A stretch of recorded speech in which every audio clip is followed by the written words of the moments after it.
Speaking of House of Glory, Zilla Fatu, the now former HOG Crown Jewel champion, after losing his title to Amazing Red at High Intensity back on August 7th, showed up unannounced on the August 11th episode of NXT, interfering in the number one contenders main event between Mike Santana, or Cruz Montana now, and Grayson Waller. Vic Joseph was having a very tough time on Tuesday not calling Montana Santana. He did it at least twice that I heard. I feel for him. I feel his pain.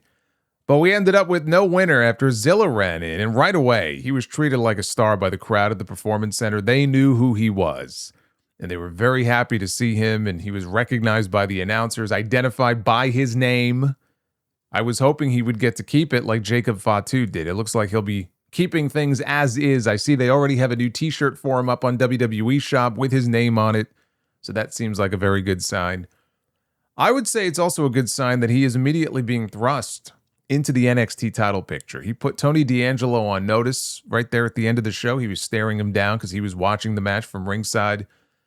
Seeing Santana and Fatu out there on the show, I know Santana was already an established name before he became HOG World Champion, but his roots in House of Glory predate his days even in AEW.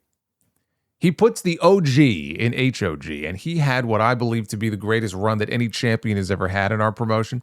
So to see him and Zilla sharing the ring together on TV, even though they were against each other, that was a very cool thing.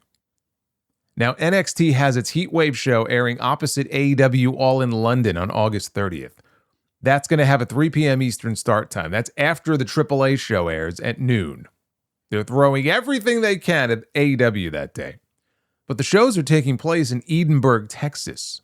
Zilla Fatu is a Texas boy. He's from Houston. And it's looking very much like we may be looking at a four-way that day for the NXT Championship with Tony D, Cruz Montana, Grayson Waller, and Zilla Fatu. Would they belt him up already? Right? Especially with them being in Texas. I could absolutely see it.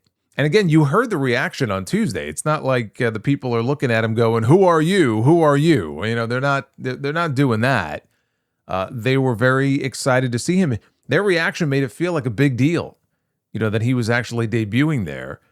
And so I don't think it's out of the realm of possibility at all that they put the NXT Championship on him and give him a run with it. There have been other examples of champions, you know, guys that have come in and pretty quickly, maybe not this quickly, but pretty quickly have had the belt put on them. Kevin Owens had his first match in NXT in December. I think by February he was the champion. So I mean they've done that before. Zilla is still very young. Zilla is only 26 years old.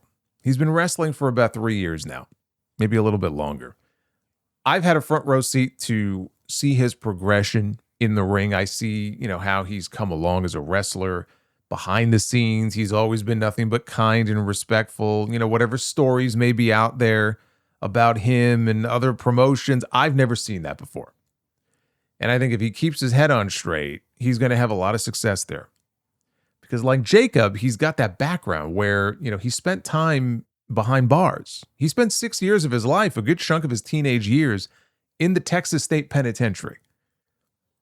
You know, we hear the Usos talk about the Uso Penitentiary. Well, that's for wrestling promos. This was real, okay? This is real life. But he got himself straight. He chose to pursue the same path that his father did, just like Jacob. So there's a lot of similarities between the two as far as their backgrounds go, and it makes for a good story. I like that they debuted him in NXT. There were people going into SummerSlam who were like, "Oh, well, Zilla's going to debut at the end of the Roman Reigns-Seth Rollins match." And I kind of bit my lip because I knew that wasn't happening. I didn't want to come out and say anything, but I knew that wasn't happening. But there were people who were expecting him to go to the main roster and be plugged right into the Bloodline stuff right away. And I think that would have been a mistake. I like that they debuted him in NXT, let him spread his wings, so to speak, make a name for himself in NXT, win the NXT championship, whether it's this month or 6 months from now, whatever it may be.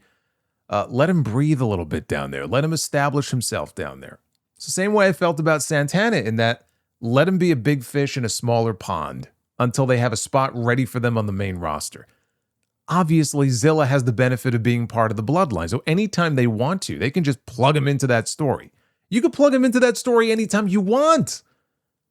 There's no immediacy to it. You can plug him in a month, you can plug him in a year. The Bloodline will always be there. Believe me, the Bloodline ain't going nowhere. And I can't say that I've been enthusiastic about running the Bloodline stuff back again, not without some major changes being made.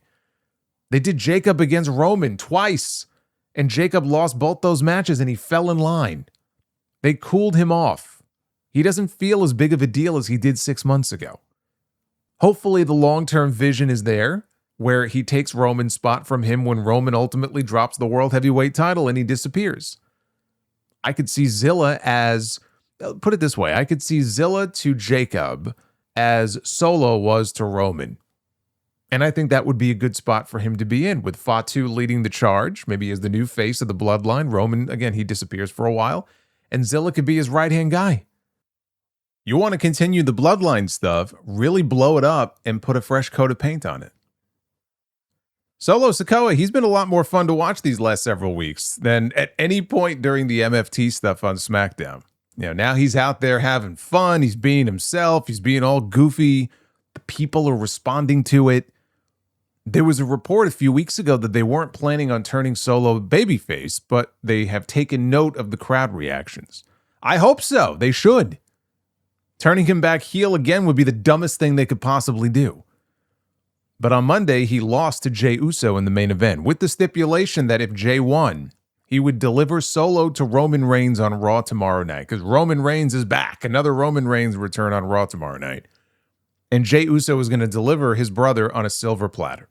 Serve him up to the tribal chief so that he can fall in line just like Jacob did. Now, this does not mean that the babyface run is dead. It just means that it's taking a detour, and we have to see how the segment plays out tomorrow night. Does he reject Roman tomorrow and spike him? Or does he fall in line for a couple of months until he finds a way to screw the family over? Like he's infiltrating them. He's willfully infiltrating them.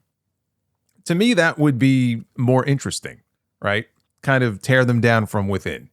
There's a popular fan theory going around that when LA Knight eventually gets his championship match with Roman, which I assume happens at Money in the Bank in October, you had Adam Pearce on Monday promising Knight, just wait until we're done with this Lucha tournament. When that's over, I promise you'll get your opportunity. So Money in the Bank sounds about right.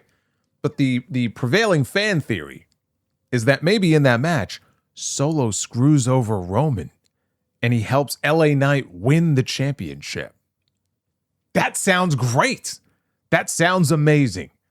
I would love that. I think that would be fantastic. I also don't believe they are putting the World Heavyweight Championship on LA Knight. Now look, I'll be happy to eat crow if I'm wrong, but it's been 3 years of this shit, and they always fall back on their tried and true. I don't think they want to interrupt Roman's reign until he drops the belt next year to Oba Femi. That's just how I feel. Now, would it kill Oba at all if Roman loses the belt to somebody else for a couple of months and then he gets it back and then he drops it to Oba? No, of course not. It doesn't change anything for Oba Femi. Makes no difference at all. Oba is still going to be the guy. Knight will never be the guy. But giving him a short run with the belt, it doesn't harm anyone. It would give the fans a happy moment. It could also be a great twist in the Bloodline story where Solo Sikoa, he really puts the screws to them after what they did to him. They wanted him back in the fold so bad. He said it on Monday. If I win this match, it's you and me tonight in the main event. If I win this match, if I beat you, then you and the rest of that screwed up family, you have to leave me alone. I just want to be left alone. Right? They don't want to leave him alone. They want him back in. So it would be very poetic if they get what they want tomorrow night, right? He kisses the ring, so to speak. And then at the moment that Roman needs his help the most, Solo has a choice to make. Do I help my family and do what I'm told, or do I help LA Knight?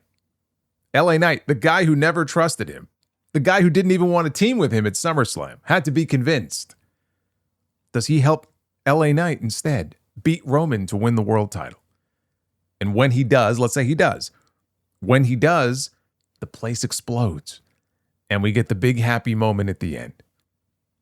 Now, it wouldn't even really be about LA Knight. Knight winning the belt would be secondary to the Bloodline stuff. I know that. But what harm does that do? Like, I'm sitting here making the argument for why they should do it, but they won't. But that would be the only way. It would have to be about Solo's choice. It would have to revolve around the Bloodline.